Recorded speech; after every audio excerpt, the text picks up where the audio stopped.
ఎన్నికలు జరిగే తేదీ ఇంకా నెల రోజులు కూడా లేదు కాబట్టి ఈ లోపల ఇంకా సస్పెన్స్లు, ఊహాగానాలు, అంచనాలు, లెక్కలు, రకరకాల జోస్యాలు చెలరైపోతున్నారు. ఒకప్పుడు ఏ లగడపాటి రాజగోపాల్ లేకపోతే ఎవరో ఇంకా ప్రశాంత్ కిషోర్ కూడా మాట్లాడుతారు. ఇలాంటి వాళ్ళ మాటలకు ఎక్కువ వాల్యూ ఉండేది. కానీ ఇప్పుడు సోషల్ మీడియా పెరగడం వల్ల, స్పాన్సర్డ్ సర్వేలు బాగా పెరిగిపోవడం వల్ల తెలంగాణ ఎన్నికల్లో చూసాం మనం. అప్పటికప్పుడు ఎన్ని పుట్టుకొచ్చాయో తెలియదు.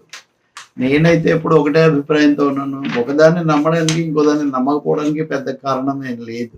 అన్నీ కూడా వాటి నేపథ్యాలతోనే, బ్యాక్గ్రౌండ్స్తోనే చేస్తూ ఉంటాయి. అన్నిటి వెనుక కూడా ఎవరో ఒకరు స్పాన్సర్ చేయకపోతే, ఖర్చు భరించకపోతే ఎవరు ఊరికనే సర్వే చేయరు. చేసిన తర్వాత అది అనుకూలంగా ఉండాలి అని భావించే వాళ్ళు, దాన్ని ప్రచారం కోసం వాడుకోవాలనుకునే వాళ్ళు ఉంటారు. అచ్చంగా లెక్కలు ఉన్నట్టు తెలుసుకోవాలనే వాళ్ళు కూడా ఉంటారు. నాకు కొంతమంది చెప్తుంటారు, ఈ సర్వే చేయించారు, చేయించిన తర్వాత వాళ్ళు తీసుకోలేదు, వాళ్ళు ఇది యాక్యురేట్ గా లేదన్నారని. ఒకటే పార్టీ 7-8 కనీసం 6 సంస్థలతో చేయించడం అయితే నాకు తెలుసు. అందుకనే కొంతమంది లాగా ఈ సర్వేలు చూసి చొక్కా చింపుకునే పని నేను ఎప్పుడు చేయలేదు. చెప్తూ ఉంటాను. ఎప్పుడన్నా చెప్పడం ఎందుకంటే ఆసక్తి కోసము, రెండవది ఇదిగో ఇలా సూచికలుగా పనికి వస్తాయని చెప్పడం. వీటన్నిటిలో కామన్ ఫ్యాక్టర్ ఏముందో కూడా నేను చాలాసార్లు చెప్పాను. వీటిలో 120కి అటు ఇటు ఉండడం, 120 ఒక సెంట్రల్ ఫిగర్ గా రావడం అనేది ఎందుకు జరుగుతుంది తెలియదు. అంటే ఎవరు కూడా వన్ సైడ్ స్వీప్ ఉందని భావించట్లేదా? వైసీపీ వాళ్ళు పైకి 175 అంటున్నా, వాళ్ళు కూడా మానసికంగా 120, 110 దగ్గర ఆగారో తెలియదు. మనం గతంలో కొన్ని Atmasakshi survey, Times Now survey, Naganna survey, నిన్నటి నుంచి ఎరైనా సర్వే అంటున్నారు, మొన్నేమో హెరాల్డ్ సర్వే అన్నారు. అందులో కూడా ఆధిక్యత ఎన్డీఏకి ఉన్న టాప్ సీట్లలో వైసీపీకి వస్తుందని వాళ్ళు ఏదో చెప్పటం వల్ల ఇవన్నీ మాకు అనుకూలంగా ఉన్నాయని వైసీపీ వాళ్ళు చేశారు. టీడీపీ వాళ్ళు కూడా వాళ్ళకి అనుకూలంగా కూడా చాలా సర్వేలు వచ్చాయి. వాటిని గురించి వాళ్ళు కూడా, అంటే ఇది ఇలాంటి పరిస్థితి గతంలో లేదు. కనీసం రెండోదాన్ని వినడానికి కూడా సిద్ధంగా లేదు, దాన్ని అసలు ప్రచురించారు. ఇప్పుడు తాజాగా కూడా వచ్చిన సర్వేలు చూస్తే తెలుగుదేశం పార్టీకి వస్తాయి అని చెప్పినా కూడా, తెలుగుదేశం అంటే ఏంటి. సో నేను ముందు ఆ సర్వేల గురించి చెప్పి ఆ తర్వాత కామెంట్స్ చేస్తాను. నేను మళ్ళీ చెప్తున్నాను, వీటిని దేన్ని నమ్మకపోవడం నా పని కాదు. మీకు నమ్మకం ఉండి నమ్మవచ్చు, లేకపోతే లేదు. వెలువడ్డాయి కాబట్టి, ఇది పబ్లిష్డ్ మెటీరియల్ కాబట్టి, ఓపెన్ మెటీరియల్ కాబట్టి చెప్తున్నాను. అలాగే ఇండివిజువల్స్ కూడా కొంతమంది జర్నలిస్టులు, కొంతమంది మేధావులు తమకు తోచిన లెక్కలు ఏవో చెప్తుంటారు. నేను అనుకోను, ఎవరి దగ్గర కూడా దీనికి సంబంధించిన సమగ్రమైన ఏదో సమాచారం ఉంటుందని. నేను కూడా 2 సార్లు పోల్స్ చేసాం, ఎగ్జిట్ పోల్సే చేయించాం. అందులో ఉన్న డిఫికల్టీస్ ఏవో నాకు స్పష్టంగా అర్థమయ్యాయి. అంచనాలు కూడా చెప్పినట్టు జరిగిన రోజులు ఉన్నాయి, పూర్తి మారిన రోజులు ఉన్నాయి. వస్తే నామాయ, పోతే నీ తప్పు అన్నట్టుగా అట్లా నేను చేయలేను. కాబట్టి ఇప్పుడు తాజాగా వచ్చిన సర్వేలు చూస్తే, తాజా కూడా కాదు, ఇది ఆత్మసాక్షి గతంలో కూడా చెప్పింది. ఆత్మసాక్షి సర్వే వైసీపీకి 48.75% ఓట్లు, టీడీపీకి 46.50 ఓట్లు, ఇతరులకు 2.25% ఓట్లు, ఇటు నిర్ణయించుకొని సందిగ్ధ ఓటర్లు 2.5% అని చెప్తున్నారు. అంటే వాళ్ళిద్దరికి మధ్యలో ఉన్న ఓట్ల తేడా 2.25 అయితే, నిర్ణయానికి రాని వాళ్ళు ఇతరులు దాదాపు 5% ఉన్నారు. కాబట్టి ఈ ఓట్ల శాతం అనేది కూడా అంత పెద్ద ఆధారపడదగింది కాదని మనం చెప్పాలి. ఇంకా సీట్ల విషయానికి వస్తే వైసీపీకి 97, టీడీపీకి 54 గ్యారంటీగా వస్తాయి అని ఆత్మసాక్షి సర్వే చెప్తుంది. టీడీపీ అంటే టీడీపీ కూటమి. అయితే 24 సీట్లు టఫ్ గా ఉన్నాయి.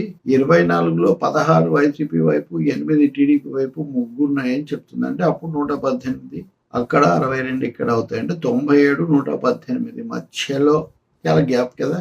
వైసీపీకి 54, 62 మధ్యలో టీడీపీకి అని చెప్తారు. ఇది ఒక విధంగా 2019లో వైసీపీకి వచ్చిన సీట్లకు దాదాపు దగ్గరగా ఉంటుంది. ఆత్మసాక్షి మొన్న తెలంగాణలో చెప్పింది నిజం కాలేదు. గత ఎన్నికల్లో 2019లో చెప్పింది దాదాపు దగ్గరగా నిజమైంది. అది ఆత్మసాక్షి. ఇంకా తర్వాత న్యూస్ ఎక్స్ సర్వే ప్రకటించింది. దీని ప్రకారం తెలుగుదేశం ఎన్డీఏ కూటమి ఆధిక్యతలో ఉంది. తెలుగుదేశం పార్టీకి 14 స్థానాలు, జనసేనకు పోటీ చేసిన 2 స్థానాలు, బీజేపీ కూడా పోటీ చేసిన 2 స్థానాలు వస్తాయని సర్వే చెప్తుంది. వైసీపీకి 7 స్థానాలు వస్తాయంట. అంటే 18 + 7. వీళ్ళు ప్రధానంగా లోక్సభను దృష్టిలో పెట్టుకొని ఇవి చెప్తున్నారు. అయితే దీన్ని మళ్ళీ అసెంబ్లీకి అనువదిస్తే 126 ఎన్డీఏకు, 49 వైసీపీకి వస్తాయి అనేది వీళ్ళ న్యూస్ ఎక్స్ లెక్క. ఇంకా తర్వాత న్యూస్ ఎక్స్ కూడా గతానికి ఇప్పుడు చాలా మార్పులు ఉన్నాయి. సీ ఓటర్ సర్వే, చాలా మంది సీ ఓటర్ సర్వేనే ఎక్కువగా సరిగ్గా ఉంటుందని చెప్తుంటారు. సీ ఓటర్ సర్వే కూడా ఏపీలో ఉన్న 25 సీట్లలో 20 ఎన్డీఏ కూటమికి, 5 మాత్రం వైసీపీకి వస్తాయని చెప్తుంది. అదే తెలంగాణకు వస్తే 10 కాంగ్రెస్ కు, 5 బీజేపీకి, 2 బీఆర్ఎస్ కు వస్తాయని చెప్పి ఈ సర్వే చెప్తుంది. న్యూస్ 18 సర్వే 18 ఎన్డీఏకు, 7 వైసీపీకి వస్తాయని చెప్తుంది. అంటే ఇవన్నీ చూస్తే ఇప్పుడు నేను చెప్పిన వాటిలో దాదాపు 3-4 సర్వేలు టీడీపీ ఎన్డీఏ కూటమికి వస్తుంది అని వాళ్ళు చెప్తున్నారు. అటువైపునేమో ఆత్మసాక్షి, లేదా ఎరీనా ఇట్లాంటివి. ఇక్కడ తెలుగుదేశం వాళ్ళ వాదన ఒకటి, మావన్నీ స్టాండర్డ్ సంస్థలన్నీ మాకే చెప్తున్నాయి, అటువైపు అన్నీ చిన్నవే. నేను ఇందాక చెప్పే కదా, వీటిని నేను పెద్ద కేటగరైజ్ చేయట్లేదు. దాన్ని కానీ దీన్ని కానీ అదే సరైంది అనే భావన కూడా నాకేం లేదు. ఒక జనరల్ అభిప్రాయం ఉంది. నేను ఇందాక అన్నట్టుగా 110, 120 అని మాత్రం చెప్తున్నారు. ఇంకోటి ఈ సర్వేలో ఎక్కువ భాగం జాతీయ మీడియా అయితే వాళ్ళు మోదీ గెలుస్తాడు అని చెప్పి ఒక సూత్రానికి వాళ్ళు పూర్తిగా కట్టుబడి ఉన్నారు. కానీ దీనికి పూర్తి భిన్నంగా నేను మొన్న చెప్పాను, ఎన్ని రాష్ట్రాల్లో ఎన్డీఏ పరిస్థితి, మోడీ పరిస్థితి, అంటే బీజేపీ పరిస్థితి మారింది, తగ్గే అవకాశం ఎలా ఉంది, అసలు ఇప్పుడే 300 లేవని. కానీ వాళ్ళు దాన్ని మెయింటైన్ చేస్తున్నారు. అంటే అది ఒక మైండ్ గేమ్ నడుస్తుంది జాతీయ స్థాయిలో మీడియాలో. తమాషా ఏమంటే ఆ మీడియా కూడా ఏపీకి వచ్చేసరికి వాళ్ళలో కొంతమంది వైసీపీకి, కొంతమంది ఏమో ఎన్డీఏ. ఇది పెయిడ్ సర్వే అంటుంటారు. వాళ్ళు గెలిస్తే వీళ్ళు పెయిడ్ సర్వే అంటారు, వీళ్ళు గెలిస్తే వాళ్ళు పెయిడ్ సర్వే అంటారు. ఇక్కడ ఇవన్నీ లెక్కలే కదా.